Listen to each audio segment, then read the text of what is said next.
Hello, I'm Fred Haustein, and for those of you that don't know me, I'm a United Methodist pastor with over 40 years of service in Arkansas, and I'm proud to say that my longest pastorate was here at First Church, 1990 to 2004. I want to thank you for allowing us to come back and be close to our family. Both our boys and their families are active members here.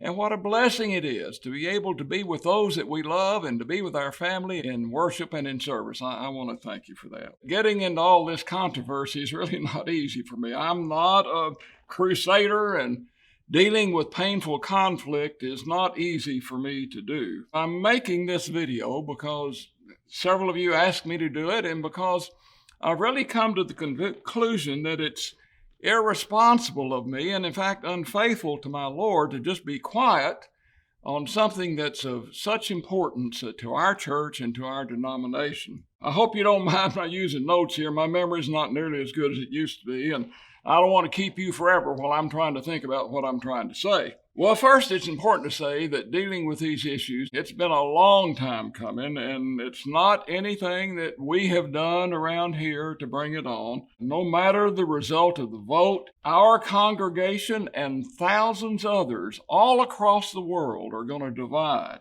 They are going to experience, as we are experiencing, terrible pain between good friends and fellow Christians. And in our case, whoever stays behind with the facility is going to have a beautiful place, but it's going to be indebted. I want to say to you just up front that on July 31st, Sandy and I will be voting to disaffiliate from our beloved United Methodist Church and to unite with the Global Methodist Church. Several reasons for that. First and foremost, it's obvious to me that the theological differences between us are so deep and so great that there's no way to live faithfully and peacefully together anymore. When entire portions of our denomination blatantly violate our book of discipline, when one jurisdiction elects a bishop that according to our church law can't even be ordained in the church, when parts of our church refuse a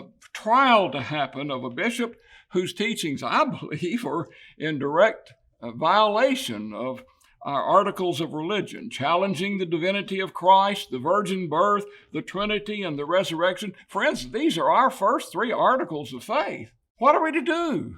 Wesley said, in matters essential, unity, in matters not essential, liberty, and in all things, charity or love. If our very articles of faith are not essential, what is?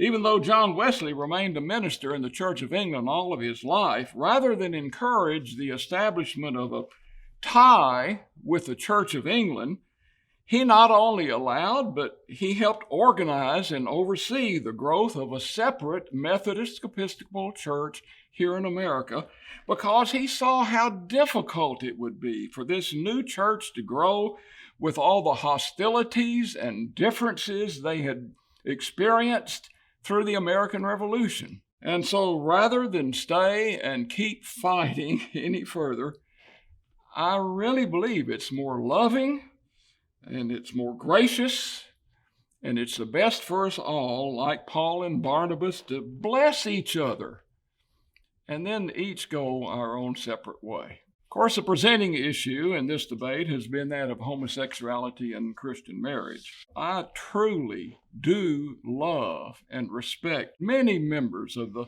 LGBTQ community. I also stand 100% behind their civil right to live and love as they so choose. I want and hope for close relationship in church. All of us are sinners, but I believe Scripture is quite clear that Christian marriage is only found in a covenantal relationship between a man and woman. And it can't be put in the same box as slavery, women speaking in church, and even divorce as it's found in Scripture. Third, I would say to you that what I see in the Global Methodist Church is really pretty good. If you check out their website, I believe you'll find their beliefs are deeply Wesleyan, scripturally sound. Their local church structure is basically the same as the way we do things now. They are making some changes that I wish we would have made in the United Methodist Church a long time ago. For example, I love our bishops, but believe with the Global Methodist Church that bishops don't have to be appointed for life, and that they should be accountable for their actions when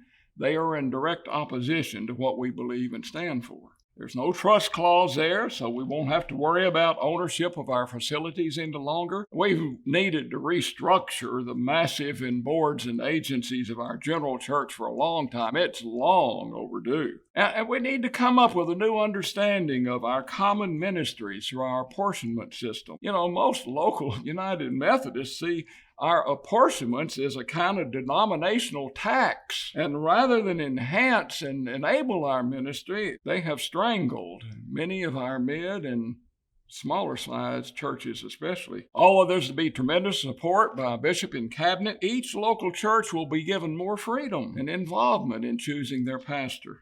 All this to say is that I think the Global Methodist Church would be a good fit for this congregation as I know and love it. If it ends up not being such, it's very easy to leave that denomination and to go where we feel a better fit. Making this video, I really wanted to tell you more what I believe than what I think. If I've failed in that respect, or if I've offended you in any way, I am deeply sorry. I just ask that you join Sandy and me in continued prayer for our congregation as we come to make a very important decision on July 31st.